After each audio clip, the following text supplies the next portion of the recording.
Hi there. I'm glad to welcome you to my channel, World of Stories. I have a lot of interesting life stories that I want to share with you. Enjoy listening. One day you will get used to your pain, so much so that it will seem like it has gone away, but it hasn't. It didn't disappear. It has hidden deep in your soul, curled up in the most secret corner of your heart, lurking somewhere in the depths of your subconscious. And know this, there will come a moment when it will make itself known and emerge, tearing your battered heart to shreds, digging its sharp claws of painful memories into your skin, clouding your thoughts. What will you do then? Cry through the night, bury yourself deeper into your pillow, lose yourself in heavy sleep, and then, as if nothing had happened, go to work in the morning. You'll deal with current issues, socialize, and even smile, because it's now with you forever. Yes. This pain will always be with you. Mason sat by the lake. He had come back here, where it all happened. They told him not to touch old wounds, but he couldn't help coming. After all, it was here, 7 years ago, that he lost the most precious thing. His daughter Alice was only 5 years old. This terrible loss became the second one in Mason's life. But before that, there was happiness. Mason fell in love with Beatrice at first sight, although the circumstances of their meeting were not very romantic. Mason worked on an ambulance at that time. A regular doctor, he worked for days on end, practically living at work. His mother was so worried. The guy was almost 30 years old, and he had no wife or child. But Mason just laughed, he hadn't met his love yet. And then, boom, a call. A 25-year-old girl who seemed to be in anaphylactic shock. She opened the door to the doctor herself. Small, graceful, like a doll, with huge blue eyes, long blonde hair, in a light robe and clearly not looking sick. "Do you understand, doctor, there's a problem here," Beatrice smiled at Mason pleadingly when he asked about her condition. "I need your help, if you don't help me." Mason, realizing it was a false alarm, frowned. He didn't want to refuse such a nice lady, but it clearly seemed like he would have to. And then Beatrice began to explain. She had only been working as a school teacher for a month. And today, of all days, she overslept. She realized that she wouldn't make it to work, so she called the principal and lied about feeling sick. She described everything in such detail that the principal herself called an ambulance, although this was not part of Beatrice's plan. And now she doesn't know what to do. "They'll fire me," she tragically said, wringing her hands and looking imploringly into Mason's eyes. Mason pondered, what's the harm in telling a little white lie just this once? Suddenly, a young man burst into the apartment, a paramedic who worked alongside Mason. He was a bit delayed in responding as he was on the phone with his wife. "So, where's the patient?" he asked as he entered. "Are we performing a tracheotomy?" "No need to do anything," Mason replied with a smile. "The patient is actually quite healthy. He has a minor allergy, which caused his temperature to rise. We'll give him a shot and that'll be it." "Really?" Carl asked a bit disappointedly, looking over at Beatrice. "Well, all right." He's never done a tracheotomy before, so he was really looking forward to it. Mason gave the patient a harmless injection, wrote a note for Beatrice indicating that she had called for an ambulance, and recommended that he see an allergist. He gave a wink and a smile to Beatrice, who gratefully smiled back. It seemed their paths had diverged, but a week later, Mason came to visit Beatrice on his day off. It was already evening, and Beatrice opened the door, surprised to see him. "Oh, I didn't call for an ambulance," Beatrice stammered. "I'm not here on a call. I'm here on my own," Mason smiled. "I just don't have your phone number, but I wanted to check in and see how things are going with your work." "Everything's normal, everything's good," Beatrice blossomed into a smile. "I'm so grateful to you. Your note really helped." "Well, that's good," Mason hesitated. "Beatrice, I actually wanted to invite you, say, to a cafe this Saturday. What do you think?" "I'm positively inclined," Beatrice laughed. And so began their communication, which soon turned into a real love affair. Within a month, Beatrice moved out of her rented apartment and into Mason's. By New Year's, they were married, and in July, their daughter Alice was born. Mason was overjoyed, a beautiful wife, a daughter, everything was going well for them. Only his mother, Mrs. Green, didn't share his joy. For some reason, she didn't like Beatrice. Two-faced, she repeated at every opportunity. Beatrice didn't have much love for her mother-in-law either and tried to avoid interacting with her as much as possible. When she did come to visit, Beatrice always found an excuse to leave and go see a friend. "You can play with Alice for a bit while you're here," Beatrice would sweetly pretend. "I'm going to visit Jean for a couple of hours." And no matter what Mrs. Green said, objecting, Beatrice would jump up from her seat. The mother would tell her son that his wife was not good at being a homemaker or a mother. But Mason didn't listen. He loved his Beatrice very much, as well as his mother, and was torn between the two women he cherished. "Why doesn't she work anywhere?" Mrs. Green would say to him. "Alice is already 3 years old, she could return to her school." "Mama, why does she need that school?" Mason objected. "She'll just waste her time there, and what about Alice? Alice is already in your daycare. I understand if she had no education, but she does. Why does she just sit at home?" "Mama, I earn well," Mason said. "He earns well." Mrs. Green scoffed. "Of course he does. He picks up extra shifts and is constantly on his ambulance, day and night. And this queen just sits there, doesn't even wash the dishes. Look at the cobwebs in the corner." "You're nitpicking," Mason waved her off. "Everything is fine with us. And the house is clean." Mrs. Green realized that she couldn't persuade her son. "Of course, the night owl will always out-talk you." Yes, Mason was satisfied with everything. The only thing that bothered him a little was that Beatrice was a bit cold towards their daughter. When Alice was at daycare, Beatrice would sit her in front of the TV and that was it. "Beatrice, why don't you read Alice some stories, she's interested," Mason would say when he came home tired in the evenings. "Of course, dear," Beatrice smiled. And she would sit down with a book next to their daughter, but read so monotonously that Alice would soon get distracted by other things. But their daughter loved it when her father read her stories. Mason, despite his fatigue, found time to spend with his daughter. Alice also loved it when Mason sang to her. He sang particularly well. His daughter loved the song about 4 cockroaches and a cricket. Mason remembered it from his childhood. His grandmother used to sing it, but she had long passed away. Grandpa's got a group of friends by the stove, singing and swaying their whiskers to the tune.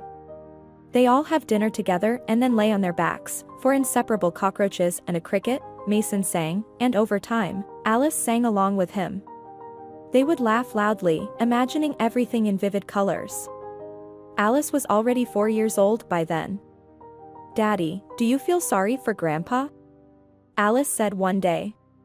"Why?" "He's lost everything," the girl said thoughtfully. "Yes, it's a shame," Mason agreed.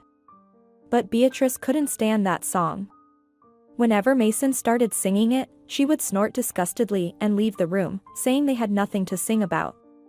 With time, she became irritable and nervous, and one day she told Mason that she was so tired and wanted to go somewhere to relax.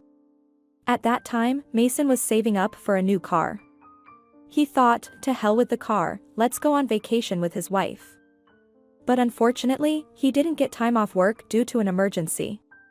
So Beatrice went to the seaside alone, leaving Alice under the care of Mrs. Green, who grumbled but had no choice. And then disaster struck. They called from the resort town and said that Beatrice had drowned. Her body was never found. It turned out she had gone swimming in the storm, and no one had seen her again. It was a shock. Mason couldn't believe that Beatrice was gone.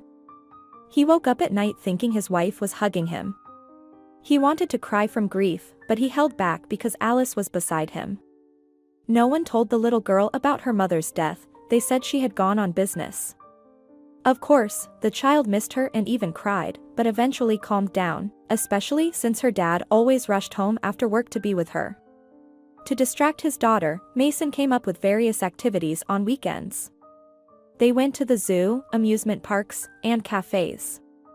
There was also a lake, small and beautiful, in the dense forest. They used to go there together, Mason, Beatrice, and Alice.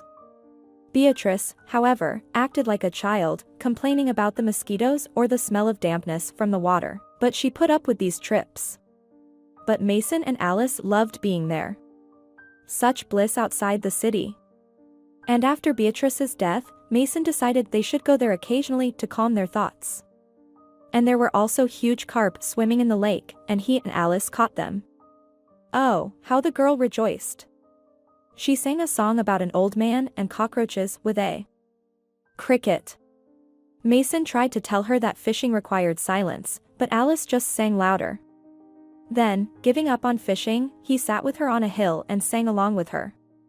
They laughed, finally, from the heart. The pain seemed to leave them.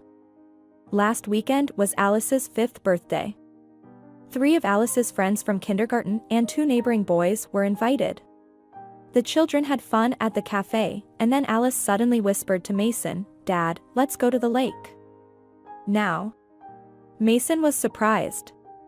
It was already 5 p.m. What fishing? We're not going to catch fish, we'll just sit, Alice pleaded with her father. Mason looked at his daughter and said, "Let's stay there overnight, you promised." Mason had promised a long time ago but never got around to it. Then the tragedy with Beatrice happened, and he decided to go. He had the day off tomorrow. Why not? He would do everything to make his daughter smile. They made a fire on the shore of the lake and set up a tent a little further away. Mason did everything himself, and Alice was trying to help in every way possible, collecting twigs for the fire and giving stakes to fix the tent. They managed to have fun and get everything done with enthusiasm. "Dad, where's the fish?" Alice looked at Mason questioningly. "We'll have it," he replied and went to the trunk of the car, where a couple of kilograms of carp were waiting for their turn. Mason had thoughtfully bought them at the supermarket on the way to the lake. "No, this is not what I meant," Alice pouted when she saw the ready-made fish. "Are we going to catch them with a fishing rod?" "We'll fish in the morning." "We won't catch anything now," sighed Mason. "But we'll wake up early in the morning. You'll see what kind of fishing we'll have. We'll bring it to Grandma. She'll be happy. And we'll make fish soup out of this fish." Alice grumbled a bit but agreed. Soon, a fragrant aroma appeared on the lake. Yes, the broth was excellent, despite the fact that the fish was bought from the simplest store. The sun was already bathing in the lake, swiftly heading for the horizon, when the father and his little daughter ate the broth with gusto. Delicious, Alice smacked her lips, sighed contentedly, and then thought about something, and became sad. "What's wrong, little one?" Mason was surprised. "I thought of Mom. It would be nice if she were here." Alice replied quietly. "What can we do, darling, since everything happened this way?" Mason cautiously replied. He had never told Alice about her mother's death, but it seemed that the girl had understood everything herself. "We'll all be together soon," Alice suddenly said. "Why do you think so?" Mason looked at his daughter with concern. "I know. She told me herself," Alice mysteriously smiled. Mason let out a heavy sigh and didn't answer, just holding his little girl tighter to himself. Yes, he had to tell her everything, or else the child would start making up stories. But how to say it? To hurt that little heart? But still, he had to. He couldn't let his daughter cling to false hopes. But later, not today. The sun had sunk into the lake, leaving behind a bloody red trail, as if a huge scarlet flame was flickering on the surface of the water. It was beautiful, but somehow unsettling. The birds had quieted down in the reeds, and a ringing silence had set in, not even disturbed by the annoying mosquitoes. It seemed like they had fallen asleep too. The water sent a chill through Mason. He felt his daughter's shoulders shivering slightly. And he suddenly felt cold too. "Let's go to sleep," he said, holding his daughter tighter. "Let's go to the tent. It's warm there. You're freezing here, and God forbid you catch a cold. Grandma will scold me then." Alice nodded in agreement, her eyes already closing. Mason picked her up and put her in the sleeping bag in the tent. Sing about Grandpa, Alice murmured sleepily. Okay, Mason replied, yawning, and began to sing softly. Grandpa sits by the stove with his friends, humming a song and twirling his mustache. They had a hearty dinner, and now 4 inseparable cockroaches and a cricket are lying on their backs. Alice was already fast asleep when Mason quietly stopped singing, tucked a lock of hair away from her face, kissed her warm nose, and fell asleep next to her. He fell into a deep, heavy sleep. Several times, it felt like he was sinking into some dark abyss, gasping for air, struggling to get out, and then an unknown force pulled him down again. Mason woke up to a terrible scream. Somewhere nearby, as if right above the tent, an ear-piercing screech of a jay echoed through the air. He opened his eyes, not understanding how long he had slept and why Alice was silent, as they were supposed to go fishing. Mason turned his head sharply towards the sleeping bag where his daughter was, and froze in horror. She wasn't there. He jumped up, unzipped the stubborn zipper on the tent with shaking hands, and rushed outside. The sun was already high, and it was scorching hot. Mason looked at his wristwatch and was stunned. It was already 2 o'clock in the afternoon. How could he have slept for so long? Why didn't he hear the alarm on his phone? And most importantly, where was his 5-year-old daughter? Alice. Sweetie, he shouted at the top of his lungs. Where are you, Alice? But in response, there was silence, only dragonflies busily circled around, and ducks anxiously quacked in the reeds. Mason was rushing along the shore, throwing himself into the willow bushes, trying to find his daughter. Alice was nowhere to be found. From the horror of what was happening, Mason felt like his heart was about to jump out of his chest. And suddenly he froze. On the shore, far away from the tent, he saw Alice's sandal. A terrible scream escaped his throat when he saw Alice's hat, which was peacefully swaying on the waves. He plunged into the water. His feet immediately sank into the muddy bottom, but Mason desperately struggled and went further and further, diving and feeling the slippery mud, and swam further. About an hour later, he realized that everything was in vain, and he could not find his daughter alone.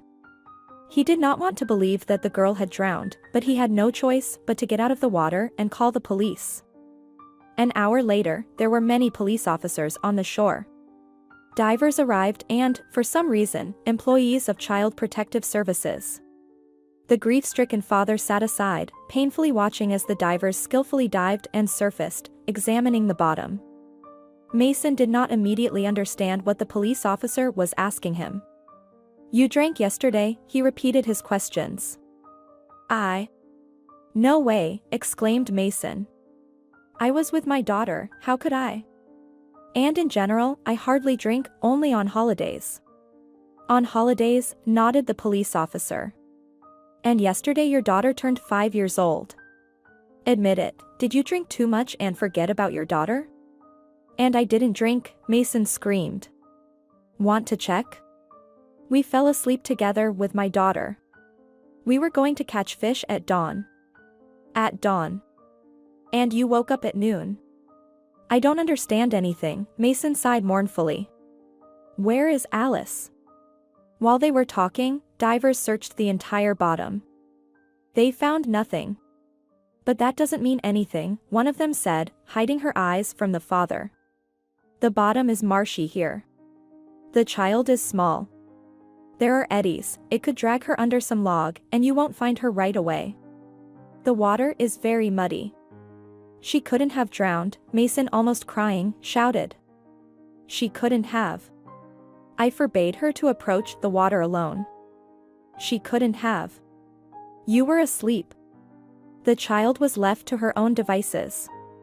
Why not, said the Child Protective Services employee. Oh, these single fathers. No, I felt it. When your wife died, you should have been deprived of parental rights. For what? Because you didn't care about your daughter. You were always at work, and she was left alone. I didn't drink, Mason repeated firmly once again. I don't understand what happened. But I almost understand everything, the police officer replied with a sigh. Let's go to the hospital for examination. What examination? Well, you're a medic, you should understand. We'll see if you've been drinking or not. Or maybe you took something else." These accusations were ridiculous, but Mason didn't have the strength to argue. Let them check. But what happened to Alice was the main question. There was no answer to this question. The examination took place in a small district hospital near the place where the incident happened. Mason sat in the corridor and waited for the results when his phone rang. It was Mrs. Green. "Son," Mason heard his mother's worried voice on the phone. "Why are you taking so long? Will you be home soon?" "I don't know, Mom," Mason's voice trembled. Something happened to Alice. And he briefly told her what had happened. "Mom, I don't believe she drowned," he cried out in despair. "They haven't found her. She couldn't have gone into the lake by herself. I don't understand anything." Mrs. Green only cried into the phone. She tried to say something to support her son, but couldn't find the right words. How? How could he not hear that his daughter woke up and left the tent? After all, parents even feel their child in their sleep.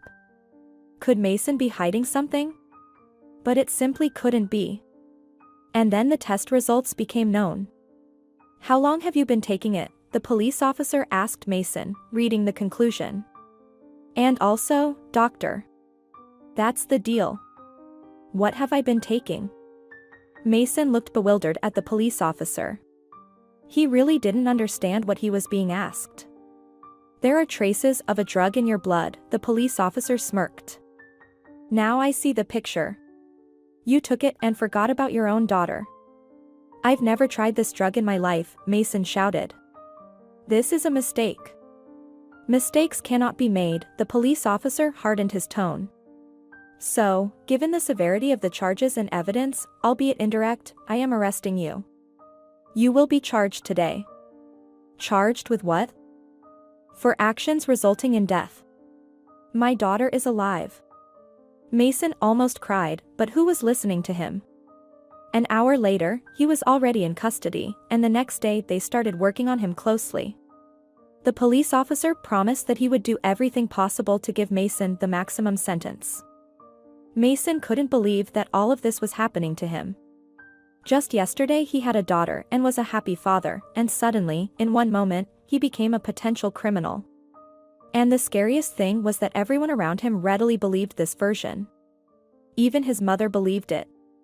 She had the opportunity to visit Mason, but she didn't do it. Mrs. Green mourned her granddaughter and didn't want to see the culprit of her death, even if it was her own son. And although they never found the body, everyone was sure that the girl was dead. It just turned out that the lake there was so treacherous, it could hold on to its terrible catches for years. And there was a hat on the water, a sandal on the shore, and no more Alice. Mason was given the maximum sentence for the criminal case, for years.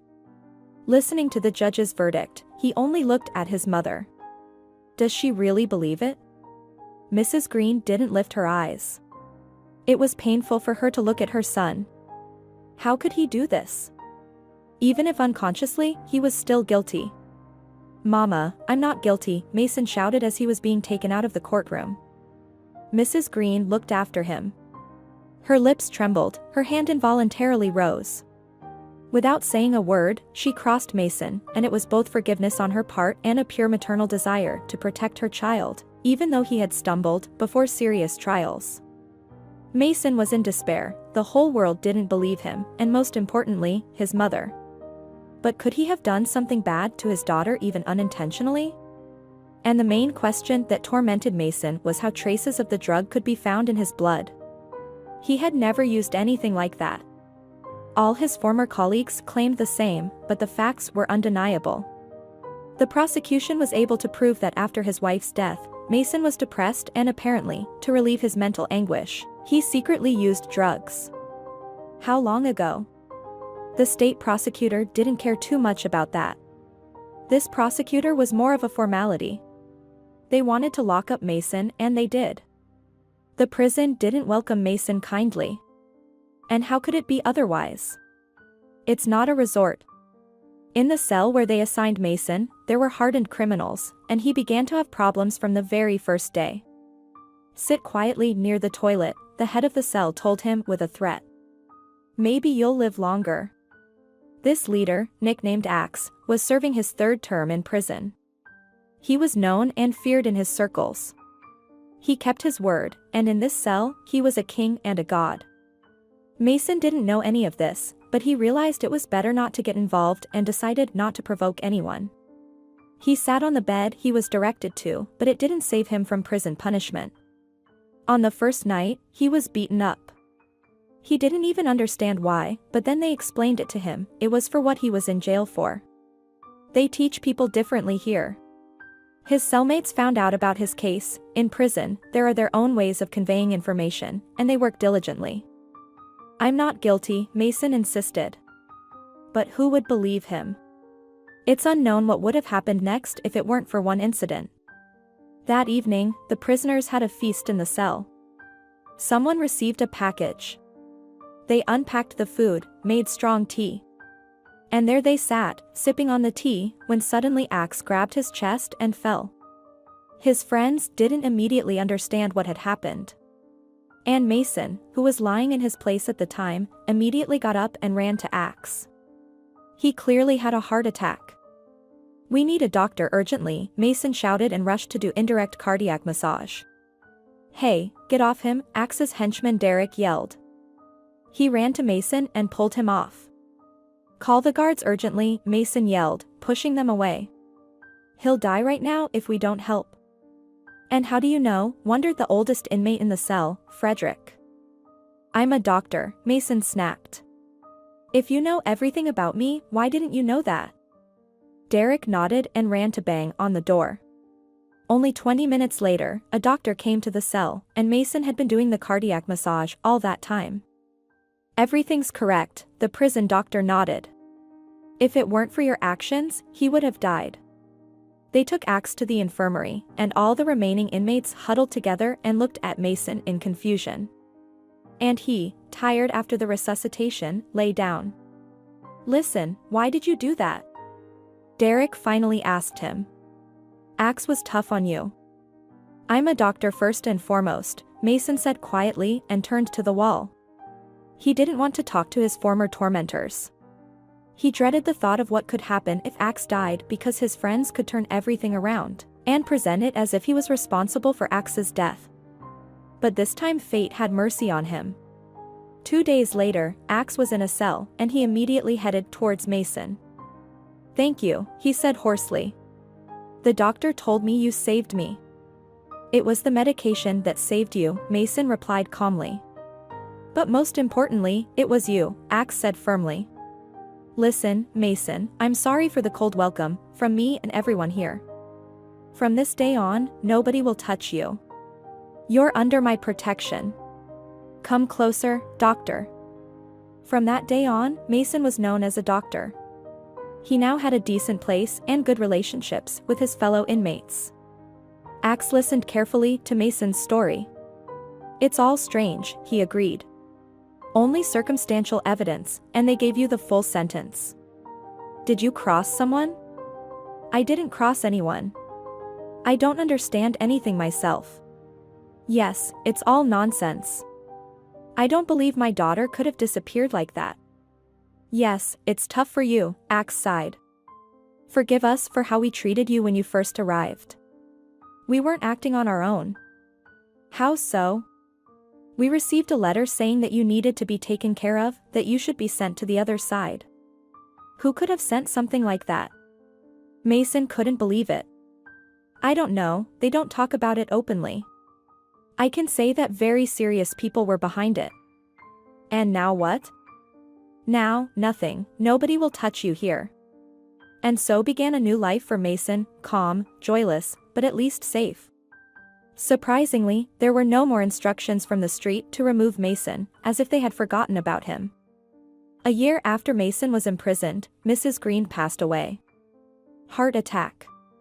She couldn't live with the guilt that her only son had caused the death of her beloved granddaughter. And she never forgave Mason.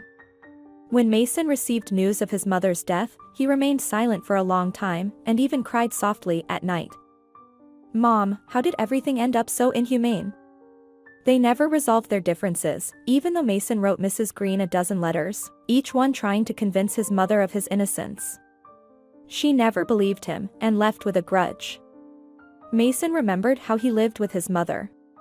He was 4 when his father died, and his mother devoted her entire life to him.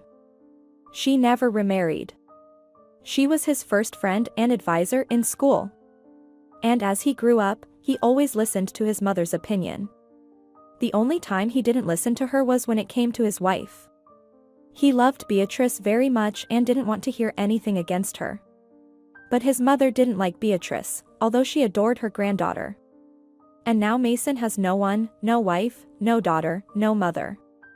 Loneliness tormented him, especially at night when every inmate fell asleep thinking about their family, even Axe, who had 2 sons growing up outside. But Mason had no one. Why should he live? What for? Mason started living like a mechanical doll. He breathed, ate, did prison work in the carpentry shop, and his soul seemed to have petrified. And with each passing year, it became more and more so. Even Axe eventually noticed that something was wrong with his savior. Mason, get rid of all these black thoughts, he advised one day. You'll see, everything in your life will work out. Why do I need this life? Mason replied, lips barely moving, staring at one spot. I have no one left. You have memories of your daughter, your wife, and your mother. Live for them, for everyone. I can't. You can. You're not our kind of person. Just don't come back here for anything, man. It's easier for you on the outside. Now I don't even know where that is. But I do, Axe nodded confidently. And you know what? If you ever need help on the outside, turn to my people. I'll whisper the address, and then, who knows, we might even see each other again. Mason served his sentence. He walked out of the prison gates and hesitated where to go now. Goodbye, buddy, don't come back here, the guard shouted after him and slammed the heavy iron door. The strong lock clicked. The sound made Mason flinch and, as if awakening from a dream. Now he had to learn to live again. A lot has changed in these 4 years. Cars seemed more modern, people's clothes were brighter, and even people seemed different. Mason felt like everyone was looking at him with disapproval. Look, a prisoner, he heard 2 teenage girls whispering on the bus on his way to the city. Yes, they often come here, one of them replied indifferently. The prison is nearby. Oh, scary. Where's your phone? Mine's in my pocket. Keep an eye on your belongings. Mason heard the whispering of these 2 girls, and it hurt that they were talking about him. Now he felt like a leper, cursed. People will recoil from him as soon as they realize he was in prison. He decided to go to his apartment, regain his composure, and then visit his mother's grave. And then the first unexpected thing happened. The keys to the apartment didn't fit. He stood there, holding the key in his hand. No, this is the right one. And then the door to the apartment swung open. On the threshold stood a plump woman with a ladle in her hand. What do you want? She asked menacingly. I want to get into my apartment, Mason answered, showing the key and looking flustered. But it doesn't fit. Are you out of your mind? The woman protested, swaying her entire body. This is our apartment. We bought it legally 3 years ago. Henry, come here, the woman turned towards the interior of the apartment. And the skinny man immediately rushed out at her call. He claims this is his apartment.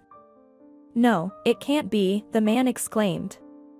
And all our documents are in order. He went into the room and after a minute was pointing his finger at the papers. We've done everything, bought it. The seller was Mrs. Green. She was the owner. Mom. Mason felt his eyes darken. Yes, how could she? The apartment was inherited by his mother from his grandmother. She was essentially the owner, but Mason had lived in the apartment for many years. He was planning to formalize ownership, but as always, he didn't have enough time. What does this mean? His mother intentionally deprived him of his home. How could she? Mason didn't want to deal with it anymore. Shrugging his shoulders, he turned and walked down the stairs. The new owner's indignant cries followed him, but Mason didn't hear them anymore. The new blow undermined him. Yes, his mother hated him so much that she decided to leave him without a home. Although, no, it was her apartment where Mason was registered, it must still be his. Mason decided to go there, he just didn't have the keys. He stopped at an old 5-story building and looked at the familiar yard. He grew up here. He raised his head and instinctively found the windows on the 3rd floor. That's the apartment he grew up in. Now the windows were covered with heavy curtains. Mason paced around the entrance and was about to go inside when the doors suddenly opened with a loud noise. Nose to nose, Mason collided with Aunt Lucy, his mother's neighbor, on the staircase. "Oh, Mason, is it you?" exclaimed the old woman, taken aback and clutching her heart. "It's me, Aunt Lucy. You've come back?" "I have." I didn't understand something. Did my mother sell her apartment? Oh, dear. There's been an incident. She was so worried, so worried. And her heart couldn't take it. Yes, let's go to my place. Come on. I'll tell you everything. Yes, you were going somewhere, weren't you? Oh, yes, well. To the store. I wanted to get some milk, but never mind. I'll go later. Come on, dear, to my place. I'll give you some tea. I just baked some pies that haven't cooled down yet. And the old woman, firmly grabbing Mason by the sleeve, dragged him into the entrance. Soon he was sitting in a small cozy kitchen. There was a fragrant cup of tea smoking on the table, and a pile of cabbage pies was laid out next to it, while Aunt Lucy, leaning her cheek on her hand and sighing, was telling the sad story that happened to Mrs. Green. Mason was wrong to think that his mother had crossed him out of her life. Yes, she believed that her son was guilty and couldn't find the strength to respond to his letters or go on dates, but his mother decided to help Mason. She found an expensive lawyer who promised to get her son out of prison. But the lawyer was too expensive, and that's when Mrs. Green decided to sell the apartment where Mason lived. And then the worst happened, she fell victim to unscrupulous real estate agents. When all the papers were signed, they left Mrs. Green without an apartment or money. The elderly woman almost went insane from the realization of what had happened and ran to the police and the prosecutor's office. But everything was clean on paper, and she supposedly received the money in cash. Try proving otherwise. Mrs. Green decided to fight back. She wrote complaints to all the authorities, and then 2 strong men met her in a dark corner one evening and threatened that if she tried to pursue the matter, they would quickly send her to the cemetery. How scared Mrs. Green was then. She barely made it to the apartment, and there, She managed to call me and asked for an ambulance, but by the time it arrived, my mom had already passed away right in my arms. Aunt Lucy finished her story, choking back a sob and wiping the corners of her eyes with a greasy handkerchief. That's how it all happened, Mason. Mason sat with his head bowed, feeling the pain of what he had just heard. His dear mother had tried to help him, but she had fallen victim to those scoundrels. What was he supposed to do now? Punish them? But how could he find them? They had probably changed their names and businesses 10 times over by now. And the people living in their apartment were clearly not involved. Mason had heard about similar schemes while he was in prison. Where was Mom buried, he managed to ask. On the old cemetery, next to your father, Aunt Lucy replied with a sigh. My son and I took care of the burial. Thank you, Mason whispered and stood up. Where are you going? To the cemetery, I guess. Wait a minute. I have the keys to your apartment. Go and rest first, clear your mind, and then deal with all the issues, Mason. There are a lot of them. Taxes haven't been paid for those 3 years. I understand, Mason nodded. The news of the huge debt didn't bother him anymore. After hearing about his mother, it seemed like such a small matter. Mason opened the door to his apartment. Inside, he was hit by the smell of dust and staleness. Nobody had been here for a long time. He opened the curtains in the living room and looked around. Nothing had changed since his mother was alive, the same old sofa, the same wardrobe. Even the books were arranged in the same order as he remembered. And everywhere was dust. Well, let's tidy up, Mason sighed. Soon, he was working hard with a bucket and a rag. He washed, wiped, and beat the rugs outside until nightfall. Aunt Lucy came to check on him a few times, bringing pie or soup. She felt sorry for Mason, having known him since he was a little boy. "Don't worry, Mason, everything will work out for you," she kept sighing. Mason just scowled and nodded in response. Yes, he had a place to live, but what would he do next? He had no money to live on, and now he had to pay for the apartment too. The next morning, he decided to visit the cemetery first. As he was getting ready in the hallway, the doorbell rang. 2 people in uniform were standing on the doorstep. "Mr. Green?" The sheriff asked sternly. "We have received information that you have returned. We are notifying you that there is a tax debt on this apartment. It must be paid within the next month, otherwise the apartment will be seized by the state." The sheriff handed Mason a paper. Together with his companion, they headed down the stairs while Mason read the paper. Over 200,000 had accumulated over these 3 years. Where was he, an unemployed man, going to find such money? And then it hit Mason, the car. He had a car that was supposed to be parked in his mother's garage all this time. He found the keys in the closet and rushed to the garages. And then he was dealt a new blow. There was a construction site where the garages used to be. They were building a new house here. Mason was bewildered. How could this be? Where was his car? Damn the garage, but the car? He learned from a random passerby, who was clearly drunk, that about a year ago there was a fire in the garage complex. They say it was arson.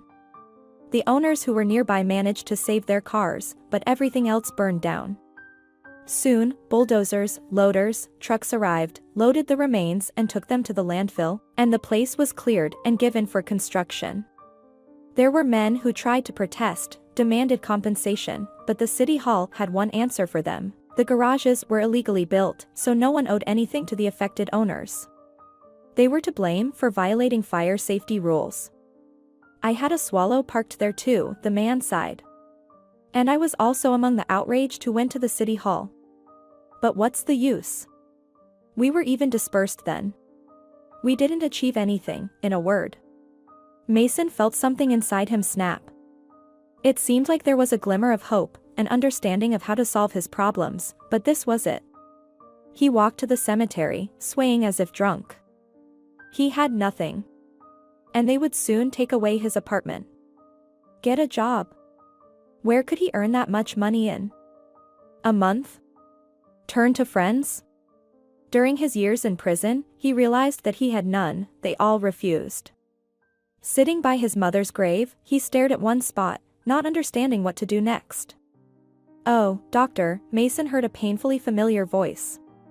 He slowly turned and saw Axe, cheerful, healthy, and free. "Axe," Mason was surprised. "I, myself," he laughed in response. "They released me too. I didn't expect it myself. I had a good lawyer this time, he was able to set me free. I knew he was working on it, but I didn't want to jinx it by talking about it." Clear, Mason tried to smile. "Congratulations." "Thank you. And who are you here for? Your father and mother?" Mason nodded in response. "Okay. I also came to see my father. He's buried on the other side of the cemetery." "Well, let's go. Let's not bother them. Let's drink to our meeting, shall we?" And Mason didn't object. Right now, he probably needed to relax a bit, otherwise he could go crazy.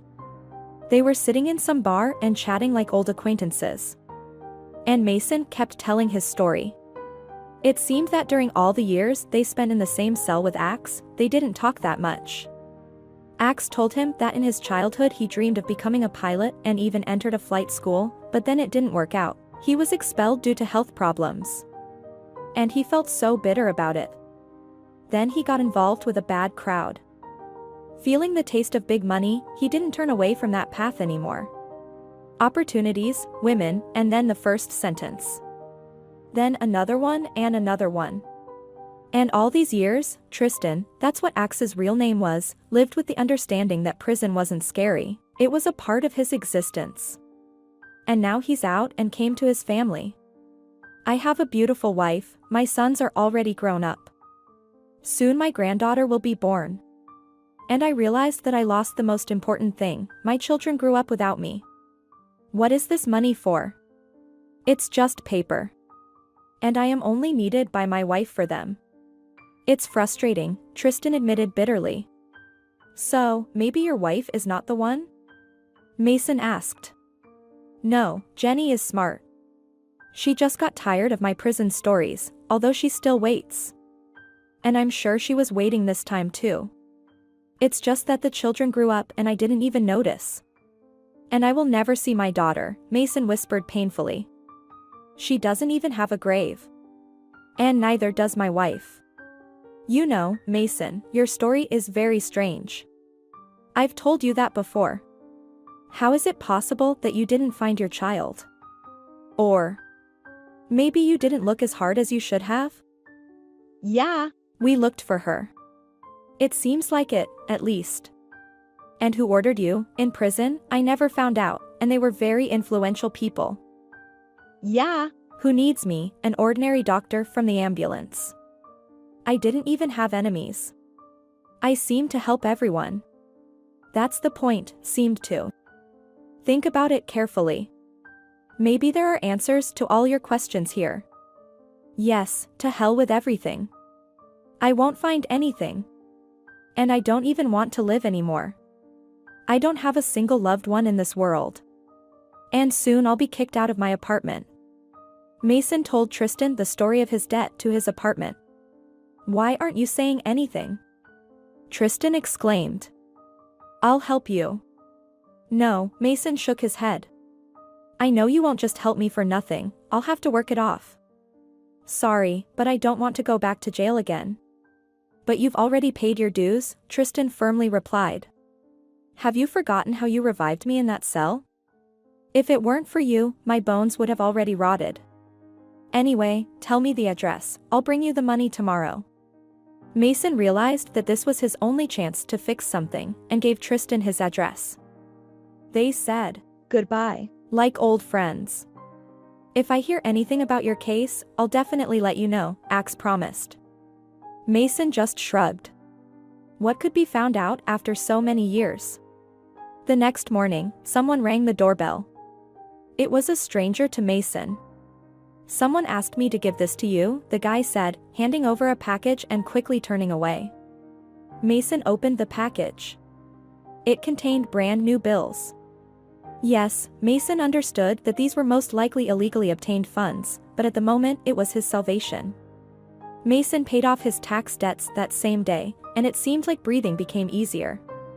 He thought about it because he had to keep living. What was he good at? Healing people. So he decided to go back to the ambulance service where he used to work.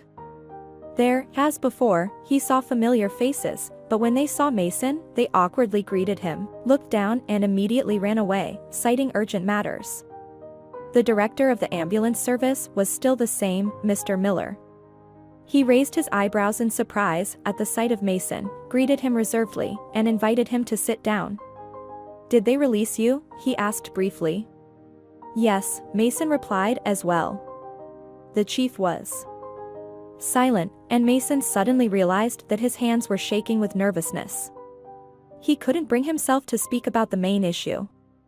What do you want to talk about? The director helped him. Yes, Mr. Miller, I would like to come back, Mason said. Come back, the chief even flinched in surprise. And how do you see that happening? What's wrong with that? I served my sentence, they didn't deprive me of the right to practice my profession. The problem is, Mason, that there is no place for a convict, even such an excellent doctor as yourself. I'm sorry for being blunt, but that's the reality. If patients find out who came to treat them, can you imagine the scandal it would cause? Especially since drugs were found in your system, if I remember correctly. You know better than anyone that it's a monstrous misunderstanding. I don't know how they got into my system, Mason exclaimed indignantly. Nevertheless, Mason, you know that people are gossiping about how you got off easy. You killed your daughter and hid her. You're talking nonsense. Mason jumped up and almost rushed at his boss with his fists, but he thought better of it at the last moment. Go to hell. He left the office, slamming the door. Without saying goodbye to anyone, he headed for the exit. Dispatcher Gwen caught up with him outside, a good and kind young woman who had always treated Mason kindly. Mr. Green. Wait, she shouted, running up, out of breath. Oh, you ran so fast. What am I doing here if even my former colleagues consider me a hardened criminal and accuse me of who knows what? Don't be offended by them, they're just fools. I never believed that you could do anything bad to your daughter. And I still don't. But the problem is not that. You can't find a job in town in your profession. Everyone here is sticking together. Leave town. Where do I go? Mason said bitterly. My mom lives in Oklahoma. She works in an ambulance in one of the cities. I'll call her and arrange something for you. But what about everyone sticking together? You just said that. It's different there. People are simpler and there's a shortage of doctors. Especially in ambulances. Well, not doctors, but paramedics. And it's easier with housing. You can live in my grandmother's house for the time being. She died a year ago, and the house is empty. I'll talk to my mom, she'll understand everything. I don't know. But I do. I'll talk to her today and call you tomorrow. Do you have the same home phone? It's disconnected, and I don't have a mobile phone. Then I'll come to you in the evening. Wait for me. And Gwen, smiling, goodbye, ran into the building while Mason stood and watched her go, wondering if she was right. To hell with everything and go somewhere where no one knows him. In the evening, Gwen came and handed Mason a piece of paper with an address. Here's the place, and also my mom's phone number. And also. Gwen pulled out a box with a brand new phone. It's cheap, but it seems to make normal calls, and it has internet, she said, and reached into her purse. And this is a ticket to the station. It's almost a 3-day journey. Gwen, why did you spend so much? I feel uncomfortable, Mason said, flustered. It's nothing, Gwen shook her head. People should help each other. And don't argue. Thank you, Mason muttered. After Gwen left, he thought about her for a long time. She was a good person, just unhappy. Her husband died in a hot spot, and when she found out, she lost her child. She lived alone. Or not anymore. If so, that's great. Gwen just had to find her own happiness. The next day, he gave Aunt Lucy the keys, asking her to look after the apartment. I'll send you money to pay for all the services. Are you okay with that? He asked. Fine, Mason, it's not a problem, Aunt Lucy nodded. And I have an idea. Maybe we can find some tenants? They will pay, and you will spend less. But I won't have time, I have a train tonight. I'll do it myself, Aunt Lucy smiled. If you trust me, of course. Of course, I trust you. That's great, and don't worry about me. I'll send you the details. Just give me your address. Sure, I will. Thank you, Aunt Lucy. Mason hugged the old lady and headed to the station. An hour later, he was already sitting in the train carriage. That's it, he was starting a new life. Yes, it was painful to leave the family graves, to leave the parental apartment, to forget the story with his daughter, but Mason had no other choice. And the pain seemed to lessen with distance, and the anger from the injustice that befell Mason seemed to subside. He got off at a small station. A small station, one-story houses. After the big city, everything seemed so small. But the nature here was wonderful. A pine forest stretched right on the railroad, and a mountain could be seen in the distance. Beautiful. And the air here was so delicious that you could eat it with a spoon. Mason took a deep breath and confidently stepped onto the path from the station. He quickly found the emergency station. It was located in an old building, next to 3 working machines that had seen better days. Yes, people didn't live richly here. A young guy in a medical coat, recognizing why Mason was here, led him to the director's office. "Come on, colleague, go for it," he winked and disappeared into the lounge. In the tiny office sat a middle-aged woman. Mason immediately noted how much she looked like Gwen, or no, Gwen looked like her. He introduced himself. "Oh, I see," the woman replied wearily. "Well, we'll get acquainted. My name is Mrs. Wilson. To be honest, I didn't like the story my daughter told me, and I wouldn't have taken you just like that and asked the doctor to intervene. But Gwen is a smart girl, she wouldn't have turned to me just like that. I believe her that you are a good person and a wonderful specialist. However, you will prove yourself in practice. You have your first day of work tomorrow." "Already?" Mason was surprised. "What's the point of pulling the cat's tail? You have a certificate, fine, but you'll go through everything else in a week. You need a job, so work. We have too much of it. Medical workers are running away from here at the speed of sound for better prospects in cities, and only the most enduring stay behind." "Thank you for your trust," Mason sincerely thanked her. Despite her external indifference and coldness, this woman only evoked sympathy. It was just clear that she was very tired. "And take the keys," Mrs. Wilson remembered. "These are from my mother's house. It's all simple, you need to heat the stove, there's water in the boiler, and the toilet is outside. That doesn't scare me anymore." "Nothing scares me." Mason smiled slightly. "Oh, sorry," Mrs. Wilson blushed. "And, most importantly, don't spread the word about your conviction. You understand, there are stereotypes that are hard to get rid of." "I understand everything. Thank you again." Mason nodded in farewell and left. The same guy was standing on the threshold. "Well, did you get it?" The guy stared at Mason questioningly. "I got it." "Congratulations, colleague, one more crazy person has joined us," the guy smiled. "By the way, my name is Earl. I am a paramedic." "Congratulations, colleague, now we have one more crazy person," the young man smiled. "By the way, my name is Earl. I'm a paramedic." "Mason," replied the man. "And why crazy? Who else would work day in and day out?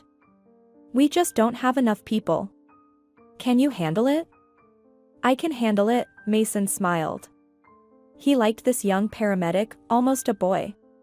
It was all calm and understandable here, in a human way. The house where he was going to live turned out to be quite old, with shutters, but sturdy and made of wood. Despite its age, it was clear that it would serve people for another decade. Inside there were rooms and a kitchen. Everything was perfectly tidy. Apparently, Mrs. Wilson had prepared everything for the new tenant's arrival. Everything necessary for life was there: a sofa, a table, a wardrobe, an old working refrigerator in the kitchen, a stove. The stove was a problem. No matter how brave Mason was, he didn't know how to stoke it. But help came from an unexpected place.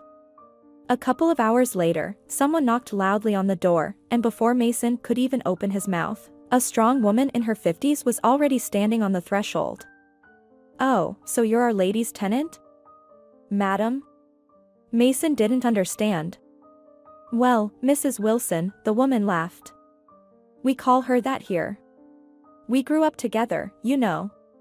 My name is Miss Scott. I'm your neighbor." "What's your name?" "Mr. Green, but you can just call me Mason." "I see, Mason it is. So you're a doctor too, that's good. We need new doctors. Why is it so cold in here, though? Even though it's not winter yet, we should already start heating the stove. We're not in the south, and we get frost in September. But for now, we can only use firewood." Miss Scott ran out the door, and after 5 minutes, she was already back with a bundle of firewood.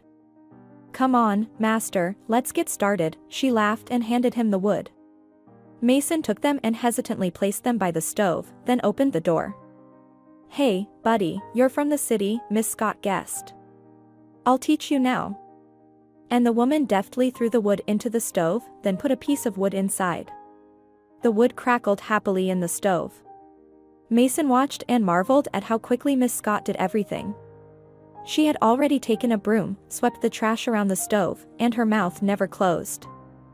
In 5 minutes, she told him about her son, who was a fool and doesn't work anywhere properly after the army, and her husband, who was an alcoholic. The only joy in her life was her daughter, who worked as a teacher in the city. In general, life is good, Miss Scott smiled as they parted. "Even here. If you need anything, neighbor, just let me know.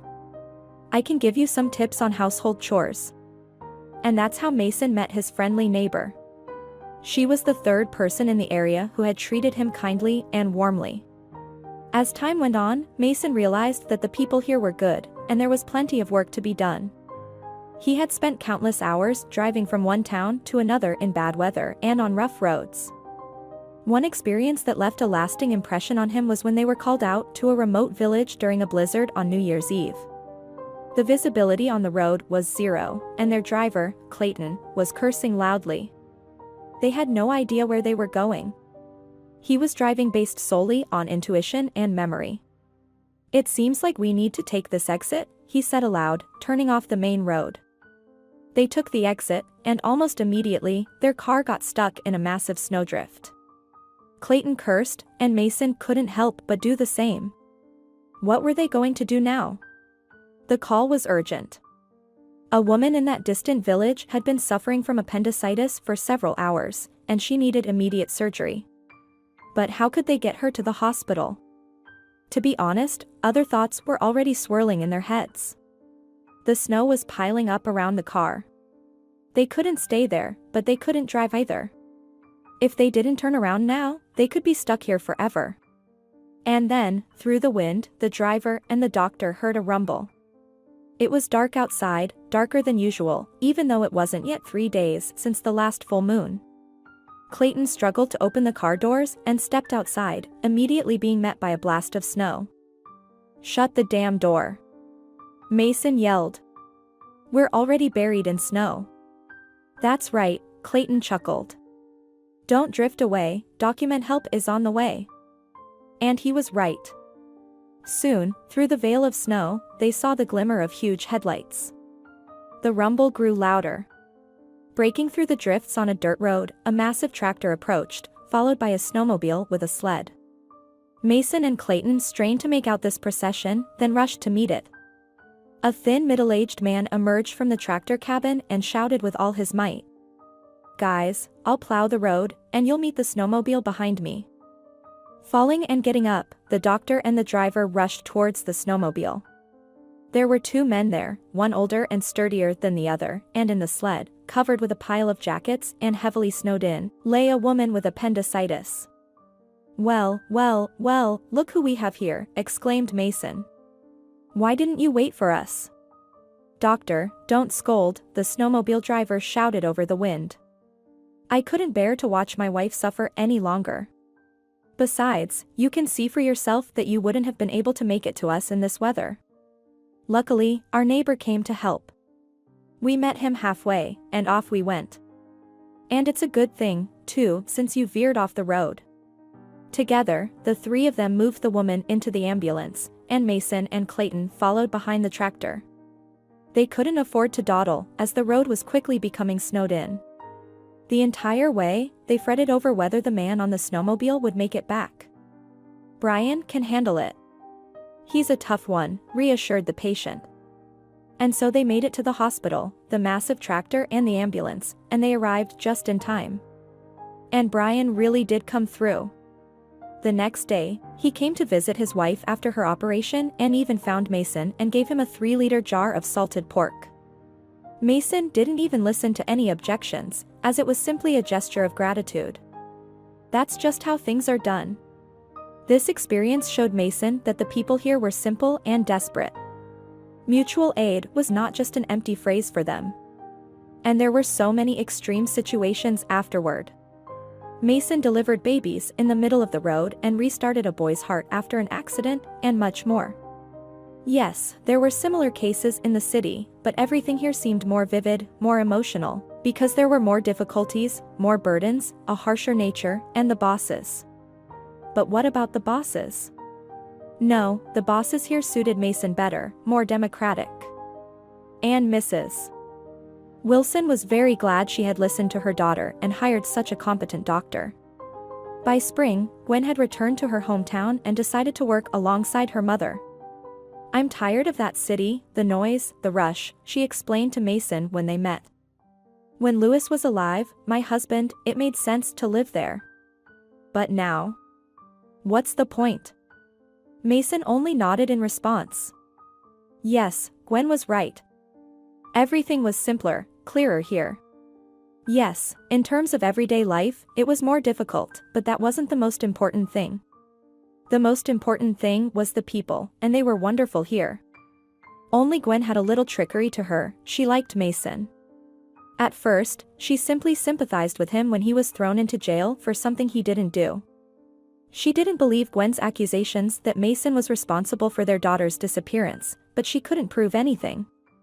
And then, when she saw him after he was released, her heart skipped a beat. Yes, she loved her husband, but he couldn't be brought back, and Mason was so miserable.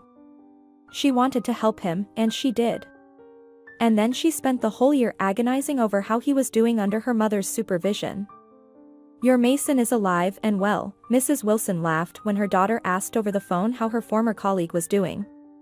"And if you want, come visit him yourself. How long can you keep working as a dispatcher? You're a paramedic, after all. I'll get you a job in a clinic, or you can come work with me on the ambulance." And so she made up her mind, came to be closer to Mason, but couldn't bring herself to confess her feelings. Mason understood everything, but he didn't want any relationships after the loss of Beatrice and their daughter. His heart had turned to stone. So they were just friends with Gwen, working together on the ambulance, and that was it. But time heals all wounds, and human care and attention help. That's how it was with Mason. His pain seemed to subside. Work helped him forget, and Gwen, who had become more than just a friend over time, became his comfort. No, he hadn't forgotten Beatrice, but he was a living man. Gwen had become his solace. Mrs. Wilson initially frowned upon her daughter living in a common-law marriage, but then resigned herself to it. Modern morals. What can you do? By the time Mason was given an official apartment, Gwen had become its rightful owner, and that's where they lived. 3 years had passed since Mason moved to that area. "Gwen, let's get married," Mason proposed to her one day.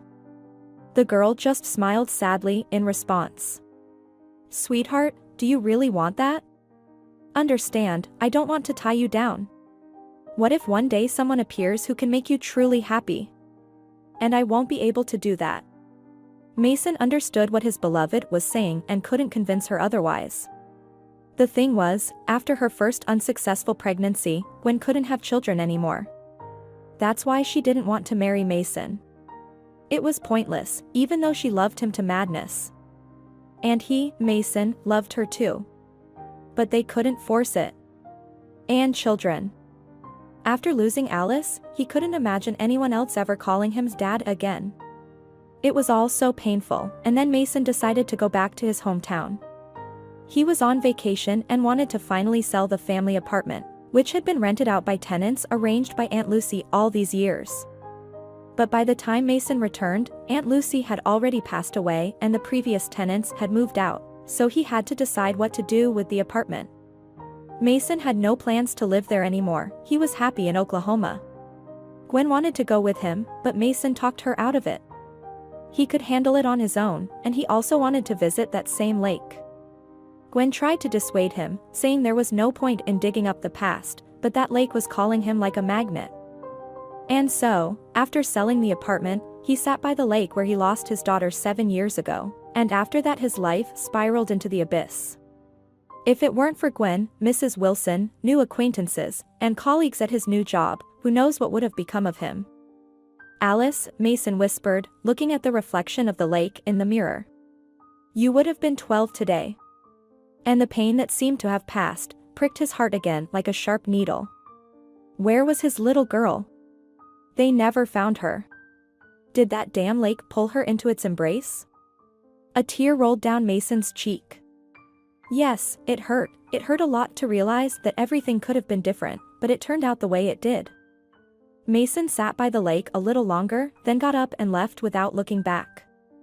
And on the shore, there was a large fluffy teddy bear. Mason deliberately bought this toy. Alice didn't have a grave, so at least this toy would rest on the shore in memory of her. Of course, someone might steal it, but it didn't matter anymore. After the lake, Mason returned to the city. A taxi was waiting for him nearby. He walked along familiar streets and avenues, looking at old, new buildings. Yes, a lot had changed, and everything was so foreign now. Without any regret, he went to the station, and there he had a meeting that stirred his soul. On the station square, Mason saw a crowd gathered around one of the benches. Call an ambulance, someone shouted. Mason instinctively rushed to help. A large man lay on the bench, gasping for breath, holding his right side. Blood was seeping out from under his hand. Mason immediately knew it was a serious wound. I'm a doctor, he shouted, call an ambulance. And I'll take a look for now. People stepped aside for him, and then Mason recognized the wounded man. It was Axe. Tristan, gasped Mason and ran to his former cellmate. Yes, things were bad. There was a lot of bleeding. Mason took out the first aid kit that he always carried with him and tried to stop the bleeding. Doctor, Axe opened his eyes. Mason, is that really you? No, Tristan. It's me in reality. Don't say anything. The ambulance will be here soon. Mason, I've been looking for you, Axe whispered quietly, ignoring the doctor's advice, slowly putting together syllables into words, and words into sentences. I need to tell you something. I found out who ordered you in prison. Who? Mason froze. Your wife, Beatrice. You're confused. She was already dead by then. No, she's alive. Tristan, that can't be. She's alive, Axe insisted, and then lost consciousness. Soon the ambulance arrived. Mason went with Tristan, who never regained consciousness, and on the operating table, Axe died. The receptionist at the hospital told Mason the news as he waited. To be honest, Mason foresaw this outcome. The wound was too severe. It was clear from the start, but how painful it was to hear the news from the doctor on duty. Axe was a difficult man, and at first, their acquaintance in prison didn't go well. But he was the only one who helped Mason when he was in a hopeless situation. He gave him money and asked for nothing in return. But how to understand his words there, at the train station? Beatrice is alive. She drowned. Mason had a death certificate. Mason decided that Axe was just delirious or, perhaps, was mistaking his wishes for reality and, therefore, spouted all sorts of nonsense before his death.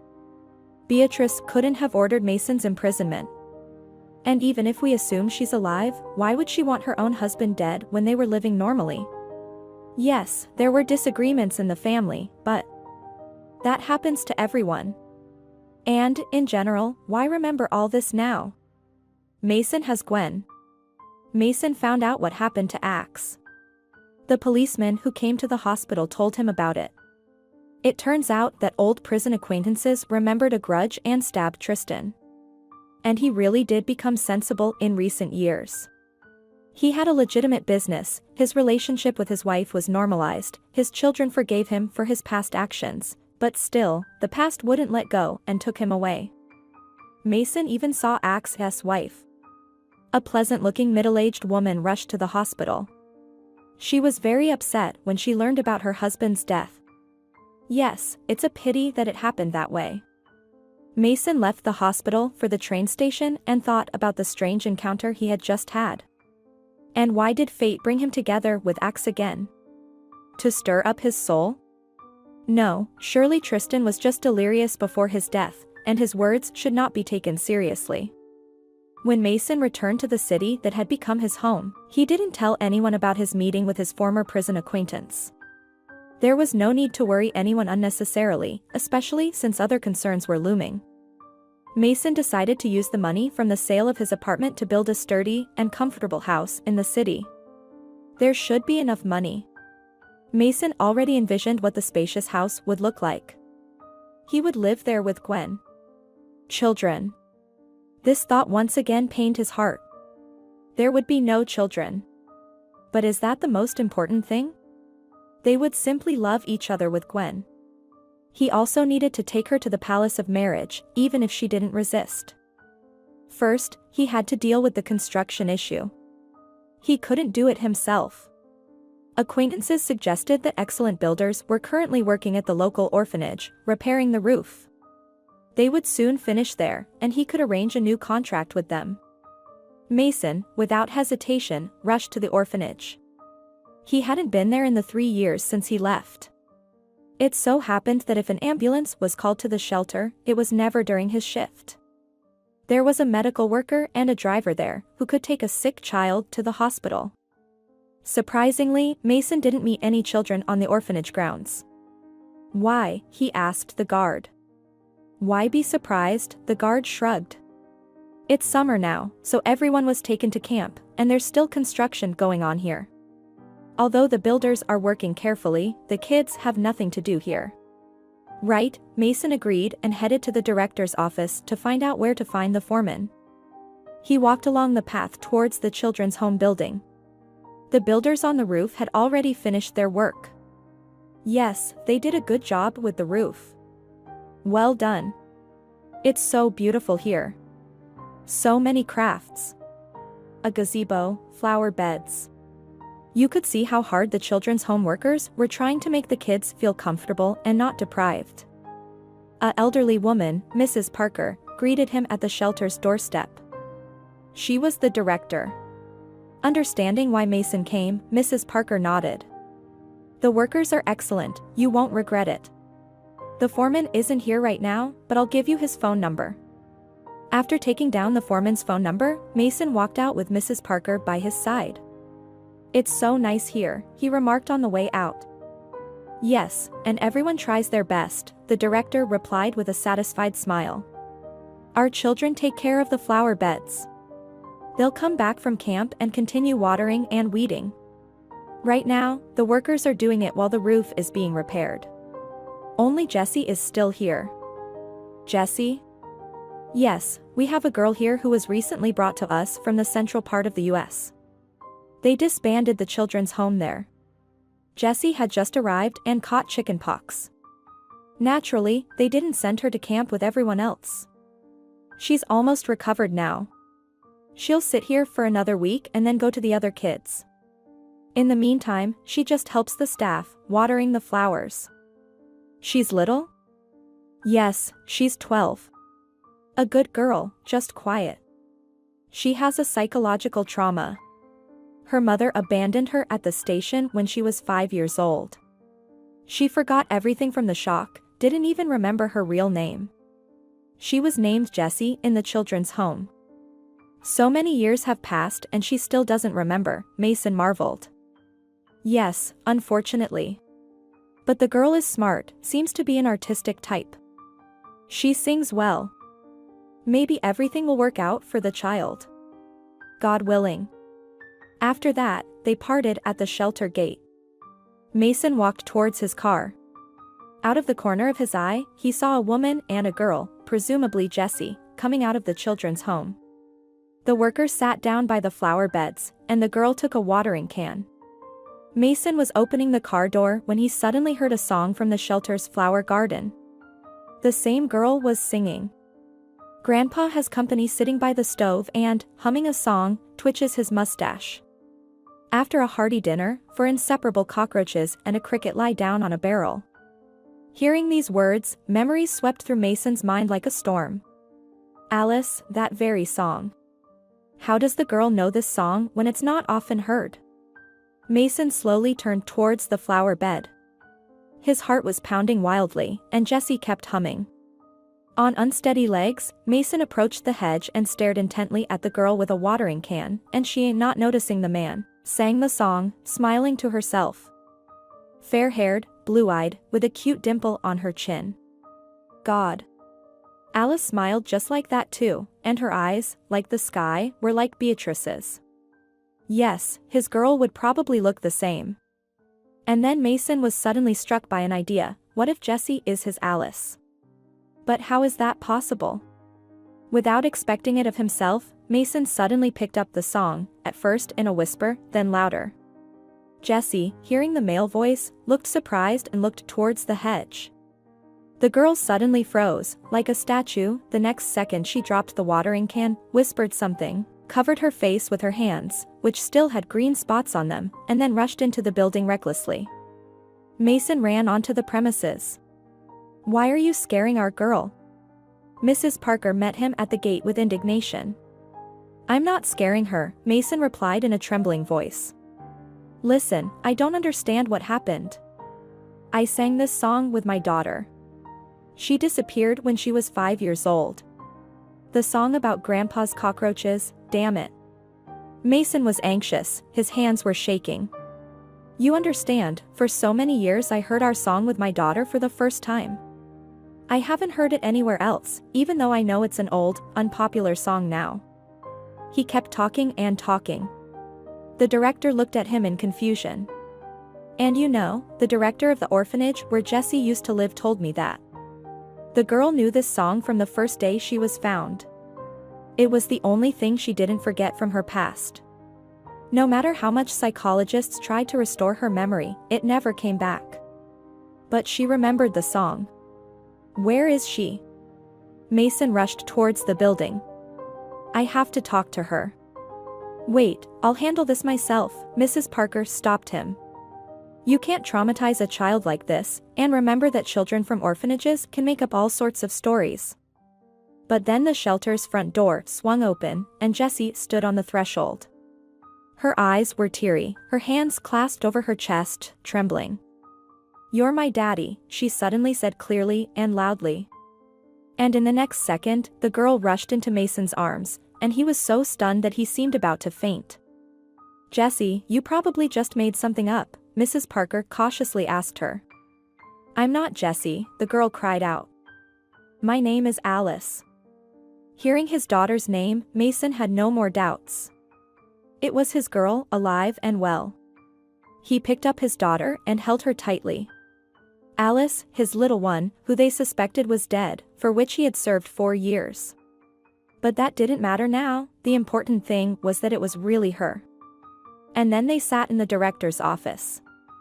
Unfortunately, Alice remembered little. After all, she was only 5 years old, but she accurately described her and Mason's last fishing trip. "I remember waking up in my mom's arms," Alice recounted. "We were in a car with some man driving. We lived somewhere, I don't know where, with that man and my mom.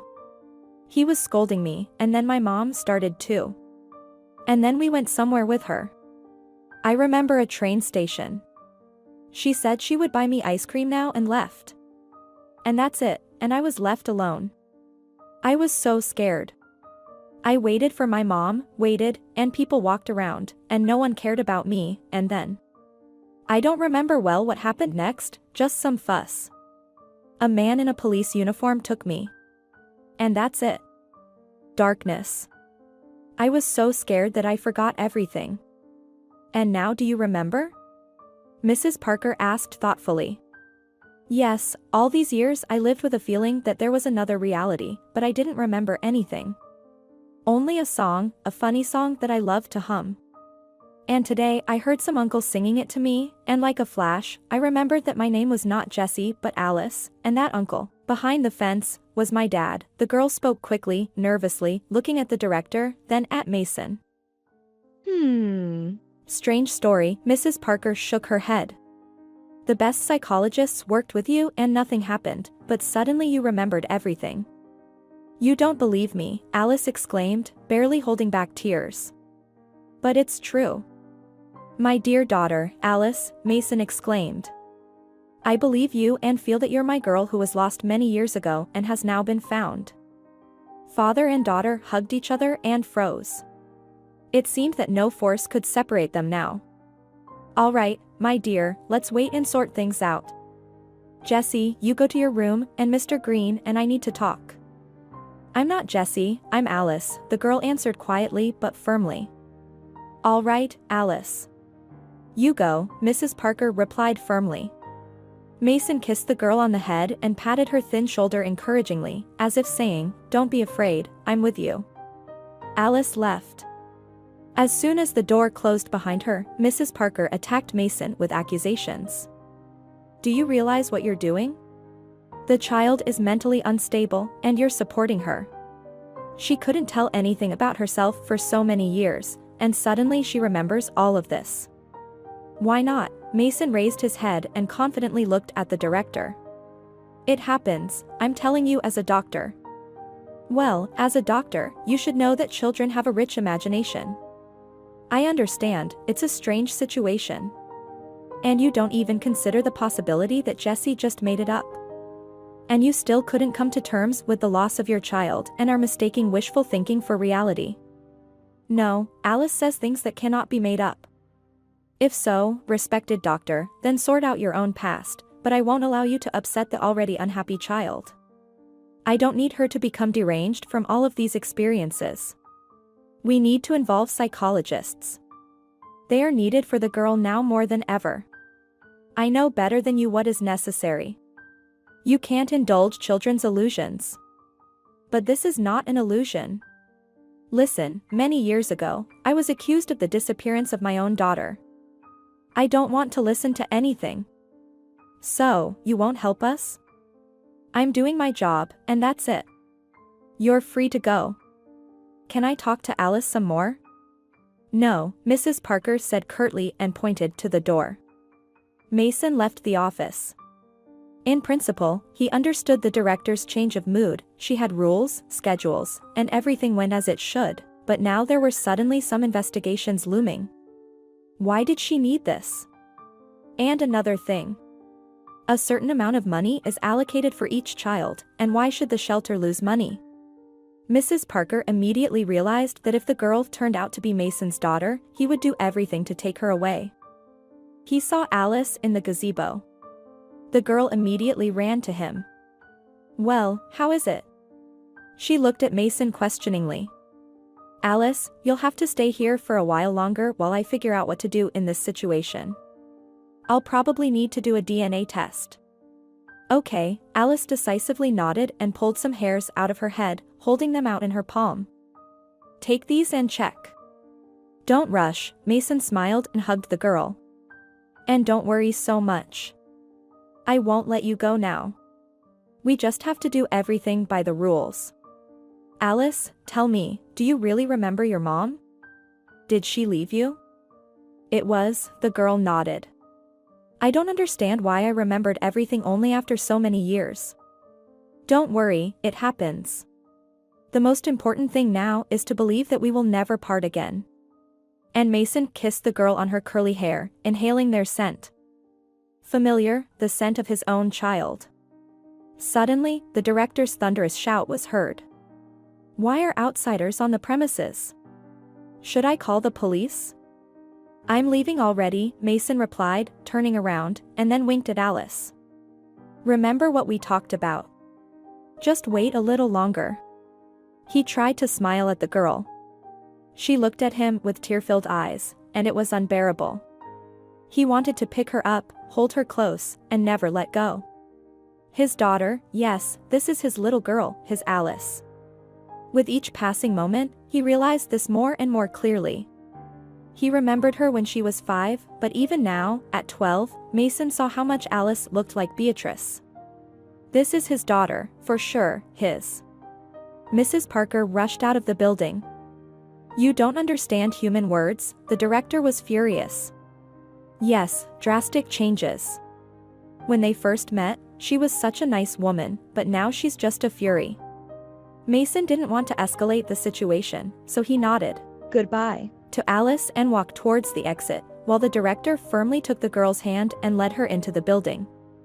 Mason was driving home, his heart was beating furiously, and his mind was a mess. If Jessie was his Alice and her story was true, then it meant that Beatrice was alive. But how is that possible? Mason remembered the dying words of Axe about his wife ordering his imprisonment, but why? What was the purpose? And it turns out, she took Alice from the lake, but how did she manage to do it? There were more questions than answers. Gwen was at home. She was preparing something in the kitchen, humming quietly. Hearing her husband enter the hallway, she peeked out and smiled. "Hi, honey. We'll be having lunch soon. How are things with the builders?" "With the builders?" Mason repeated, bewildered. "God, I completely forgot to call the foreman." "Gwen, honestly, I don't have time for home right now." "What happened?" Gwen worried. "Problems?" "I think I found my daughter," Mason said slowly. In surprise, Gwen dropped the ladle she was holding in her hand. Mason picked it up automatically, then sat down on a stool in the kitchen and told her everything that happened at the orphanage. "So, they took her away from you then, and no one was looking for her?" Gwen said, listening to Mason. "Do you believe it's her?" "There are no such coincidences, but in the end, why suffer? We need to find a lawyer, consult, and go to the police." "Do you think they'll listen to me at the police station?" "Where will they go?" "We need to reopen the case of your daughter's disappearance. Let them investigate it again. It turns out you were just set up. You didn't serve time for anything." "I always knew that I didn't do anything, and I believed that my daughter was alive." "Gwen, where do we start?" For the first time in his life, Mason felt so confused. And Gwen was perplexed. Their daughter was found by her beloved, his wife seemed to be alive, and she, as it seemed, was unnecessary. Yes, Mason wasn't her husband, she insisted on that herself, but now realizing that she could lose her beloved, she felt so bitter. "Mason, what if you find Beatrice?" She hesitated and couldn't ask the main question. Mason understood her. He looked at her in confusion. "Gwen, if Beatrice is alive, then she's a treacherous traitor. That's unforgivable, you understand." "I love you." "And I love you," whispered Gwen and hugged the man. "We'll figure it out together. I'll help you. I promise." Until evening they discussed what to do in this situation, searched for the phone numbers of the best lawyers and attorneys in the area. The next day, Mason went to the regional center for a consultation. "Even if the DNA test confirms your relationship with the girl, they are unlikely to simply give her back to you," the lawyer explained to him. "But why?" Mason was surprised. "I am her father.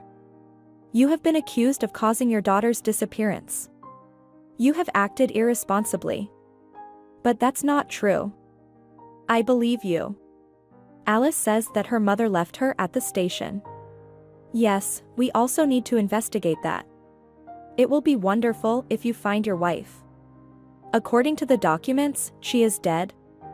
"Yes," Mason lowered his head. "And I don't know what to do." The lawyer also didn't know where to start, or perhaps didn't want to. And then Mason decided to take matters into his own hands. If Beatrice is alive, he will find her and make her confess to everything. And then he will go to the police, let them sort it out. But how to find the one who supposedly drowned many years ago at sea according to the documents? Mason decided to go to his hometown where this whole story began. Mason thought that he should reach out to the people who told Axe about his wife. First, he found Tristan's family. It wasn't easy, but Mason managed to do it. How? He simply remembered what he had told his prison friend about his relatives, what his wife was doing.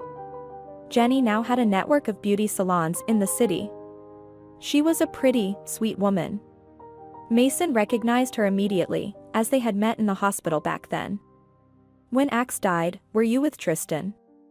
Jenny asked tensely when Mason introduced himself. "And how can I help you?" "To be honest, I don't know," Mason sighed. "But I hope you can give me at least a little bit of information." And he told her everything as it was. That's the story. Jenny thoughtfully shook her head.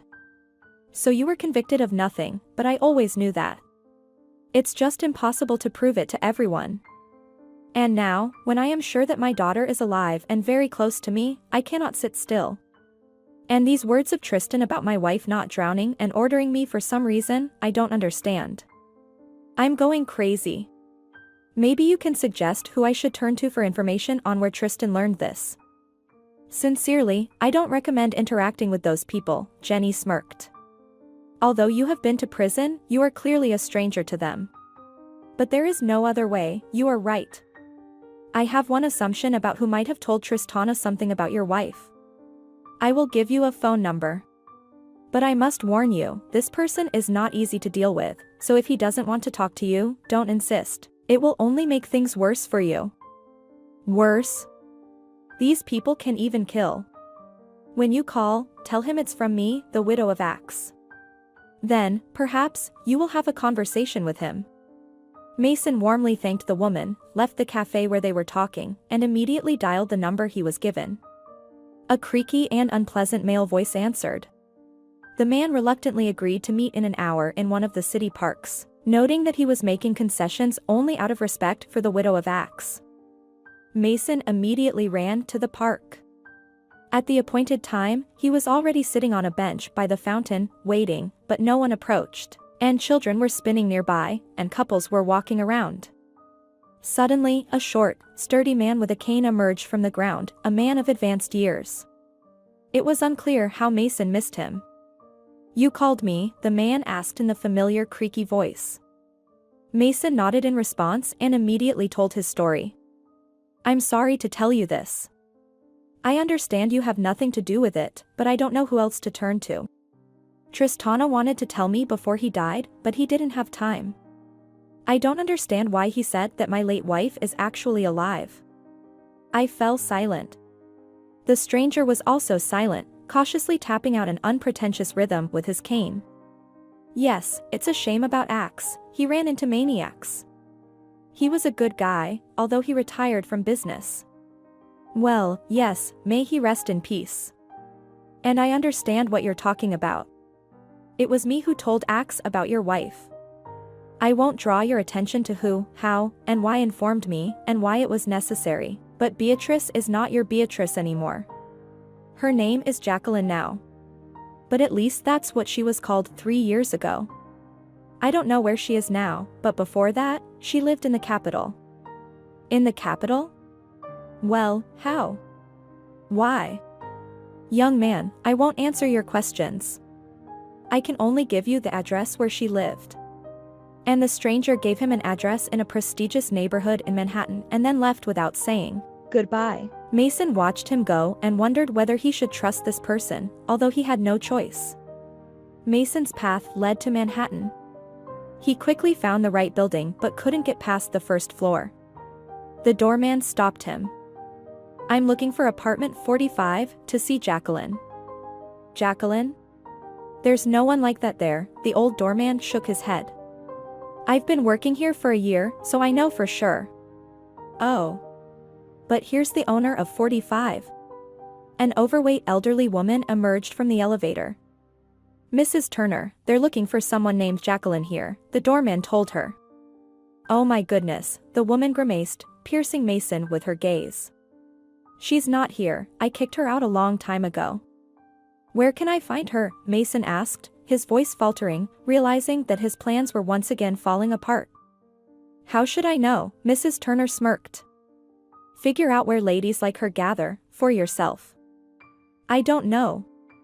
Well, I don't know either, the woman proudly raised her head and walked towards the exit. Mason rushed after her in vain, begging her to tell him something.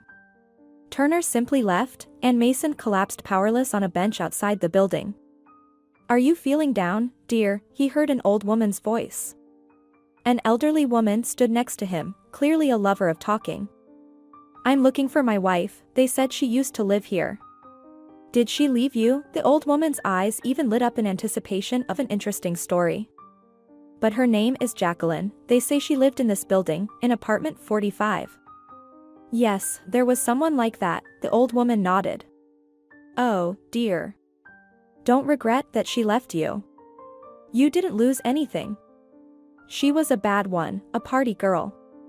Yes, that's right, she rented an apartment from one rich man who was like a gangster, and then they got rid of him. Some kind of a dispute, as they say nowadays. So, Jacqueline started dragging in all kinds of men. She was looking for a rich lover, and men weren't stupid, they came for a night and left, knowing what she was like. So, Mrs. Turner eventually kicked her out. Jacqueline didn't pay her rent for several months. But where can she be now? I saw her recently, you won't believe it, at the temple. She's become a beggar. This is where a life of debauchery leads you. At which temple? Yes, it's nearby. The old woman explained to Mason, and he rushed to search for the mysterious Jacqueline. Maybe it's not his Beatrice, but he had to check. And the old woman eagerly began telling the story of a devoted husband who is searching for his fallen wife to all her acquaintances, near the house. Mason was approaching the temple when the bells rang. His heart tightened. He raised his eyes to the sky and whispered, "Lord, please shed some light on this situation, or I'll go insane." And then, he saw her at the gate of the temple. She was the same slender woman with the same bright wavy hair, only dressed in some old clothes. It was Beatrice, his wife, alive. Beatrice. He approached her. The woman stood at the gate, looking in another direction. "I'm Jacqueline," she said abruptly, looked at Mason and froze, and then suddenly burst into a run. But Mason caught up with her in no time, grabbed her by the hand. "So this is how you drowned," his indignation was trembling. "You ran away. Why? Why?" Beatrice chuckled hoarsely. "Because I was tired of you. Always at work, calls, shifts. It was too much for me. And I only got tears from you. But now you have more of them?" Mason couldn't hold back the sarcasm. "And don't rejoice. I lived the way you never dreamed of. You'll never see that kind of money. Beatrice, let's not argue." Mason unexpectedly said softly, "I want to help you." "Help? You're a complete fool," Beatrice laughed, and then added maliciously, "I'm the one who ruined your life. Someone very important asked to put you in jail. And in prison. I don't understand why they didn't kill you. I don't hold a grudge against you. Tell me everything." "I'll tell you, but you have to treat me." Mason took Beatrice to the nearest cafe, placed an order, and then discreetly turned on a tape recorder. It was a bit unclear why Beatrice was so easily confessing to her dark deeds, but it turned out she was even proud of them. And here's the story, that time Beatrice didn't go on vacation alone, as Mason thought. She flew there with her lover, whom she had been seeing for several months before that. Evans was rich, well-connected, and at that time everything was so romantic between them that he even proposed to Beatrice. But no, not hands and hearts. He had a family in the capital, and he was planning to return to Manhattan soon. But he didn't want to leave his beautiful mistress behind, and all these quarrels with her ex-husband were unnecessary for him. It was easier to make new documents for Beatrice. So he did. And to make sure her husband didn't look for her, he did everything as if Beatrice had drowned. And, it seemed, what else is there to do? Live and enjoy, but no, Beatrice, who became Jacqueline, suddenly missed her daughter. And her lover, in a burst of emotions, suggested a way to quietly take the child away. At that time, Beatrice was still in her hometown, just being cautious, changing her appearance so that her husband wouldn't accidentally see her. Sometimes she would approach the house and watch from the side as Alice played on the playground. One day, the girl recognized her and ran up to her. Mrs. Green, who was watching her granddaughter, went to the store for 5 minutes. "Mommy, you're back," Alice happily chattered, hugging her mom. "I'm back," Beatrice smiled, "but don't tell anyone yet. Let's surprise Dad. Your birthday is the day after tomorrow, ask him to go to our lake. I'll come to you in the evening. Will you do as I ask?" Of course, Alice promised. And that's why the girl dragged Mason to the lake after the birthday celebration at the cafe. The little girl was happy Mom would be with them soon. She kept her promise and didn't tell anyone that she saw her mom. And then she and Mason, exhausted from the day, fell asleep in the tent. That's when Beatrice and her lover appeared. They took the sleeping girl and in the end, decided to make it look like Alice drowned. They threw her things into the lake and injected Mason Evans with a drug to ensure that he wouldn't wake up too early. Then, when the commotion started, Evans called the police who were searching for the missing girl and asked them to punish the negligent father. The police officer didn't argue because Evans knew some serious secrets about him. And when they put Mason behind bars, he sent a message to the prison to treat the lover of his wife harshly, so he would decide to take his own life. But there was a mistake. Mason managed to withstand everything and even gained respect among the inmates. However, Evans didn't care anymore. He lived in Manhattan with 2 families and was happy. Only his daughter Beatrice, Jacqueline, was becoming a nuisance. She was simply annoying him with little things and getting in the way of his meetings with his beloved woman. That's when he said, no, he even ordered Beatrice to get rid of Alice. Just throw her away. He personally took them 200 kilometers away from the city, and there, at a small station, Beatrice left her daughter. And, it seemed, they became happy. Beatrice completely submitted to Evans. She had no conscience pangs. She got used to not having a daughter, forgot about her husband, but then disaster struck. Evans died, and it became the end of Beatrice's life. Money soon ran out. She found a new lover. 1, 2, 3, but it didn't work out. Fate didn't send her another Evans. And then the landlady of the apartment that Evans had rented for her simply threw her out onto the street. Beatrice had to become a night butterfly. She found work and lived there. But time is cruel. After a couple of years, she stopped being in demand and was kicked out, and her health worsened. Professional beggars took her in, showed her how to work and gave her shelter. Since then, she has been begging for alms. Didn't you ever want to go back to a normal life? Mason was horrified, listening to his wife. Didn't your heart ache for your daughter? Okay, damn it, but how could you be so cruel to your own daughter?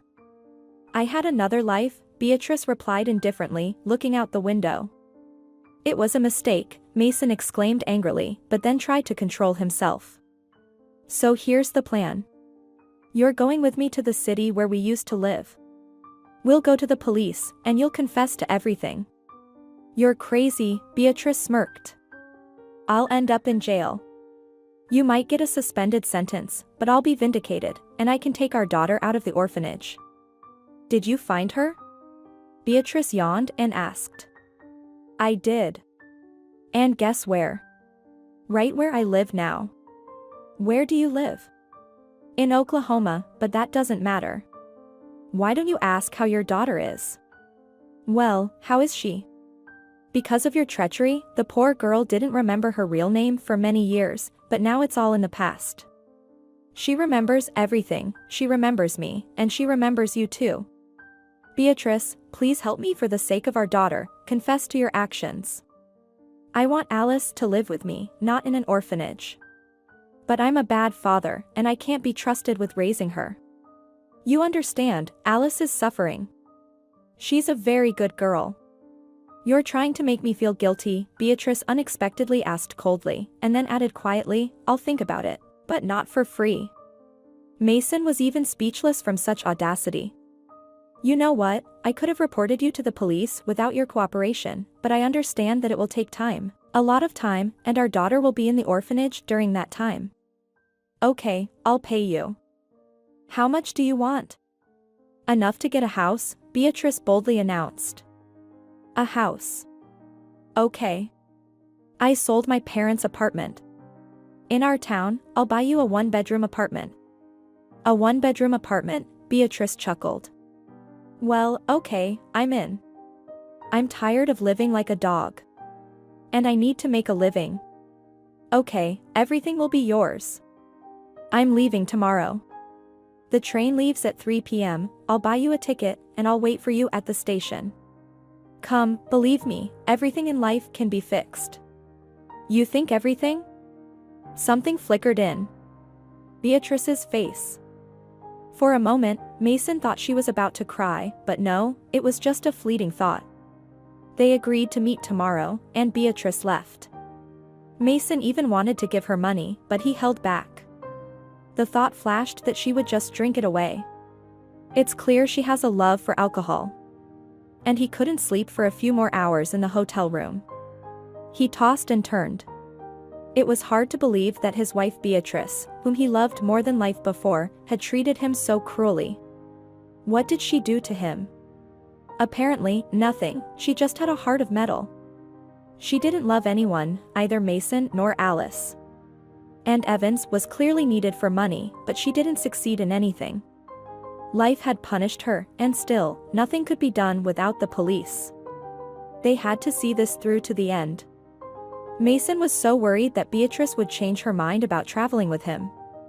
But she came to the station at the appointed time, dressed somewhat decently, not like a beggar. Only it was still evident that life had worn her down. They rode on the train in silence, like strangers. They really were strangers now. Mason looked at his former love and marveled at how he could have been so wrong once. But the past cannot be undone. Upon arrival, the first thing Beatrice demanded was to solve the housing issue. Mason arranged for her to stay at a hotel and went to the real estate agents. He was lucky, he found a suitable option the same day. The next day, he gave Beatrice the keys. "Now let's go to the police," he demanded. "But I changed my mind," Beatrice laughed. Mason was simply stunned by such audacity. "Okay, I didn't change my mind," she answered seriously. "And do you want to know why I agreed to help you?" "Why?" "I just want to die like a human being. They won't put me in jail. I already found out before. Essentially, I'm just a witness. Evans did everything. And as for leaving my daughter at the station, they can take away the rights I don't have anyway. And I want to live a little longer. I have a serious illness from my wrong way of life." "What?" Mason turned pale. "And why are you so scared? And how long have you known about this?" "Oh, it doesn't matter. That's why I got fired from my last job." She referred to her ancient profession as a sex worker. Mason was in shock. His former beautiful wife had stooped to the level of a night butterfly, a criminal, a beggar. And this was the result. A teacher by education, but what kind of person was she? Apparently, this worm had always been inside her. Translation: they went to the police. The young policeman listened to them for a long time, wrote something down, and promised to call again. Soon, Mason's case was brought up.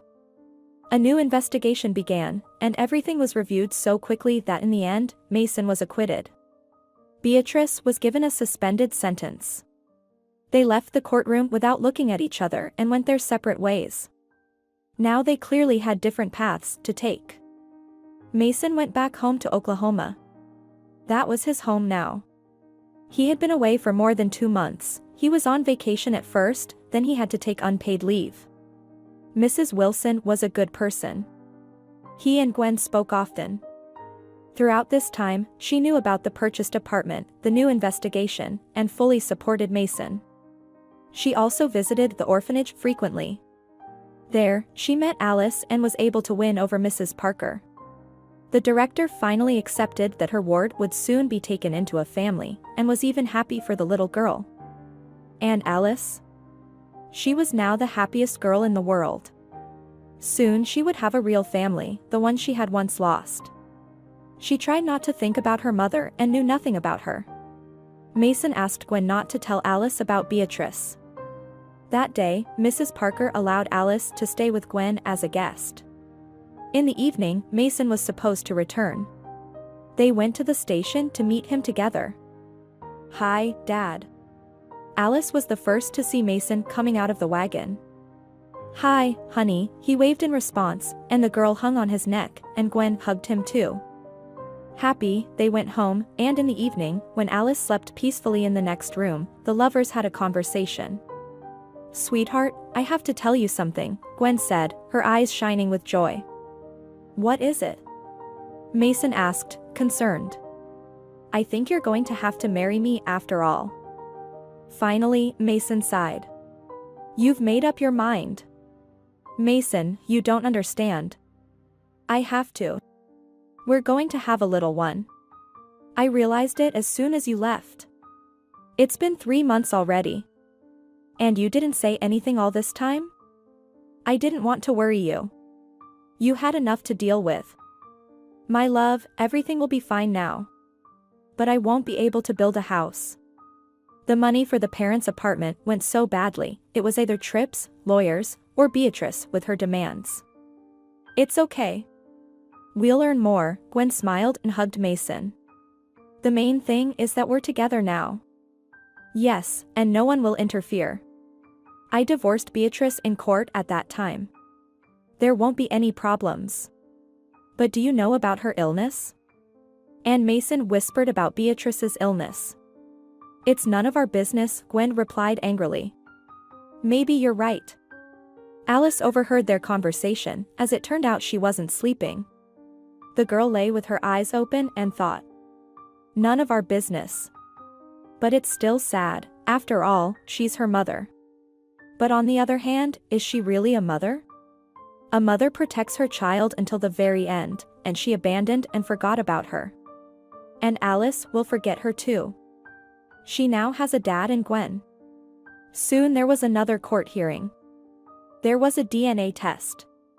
Mason was recognized as Alice's father, and the girl became a full member of his new family. Mason and Gwen finally got married.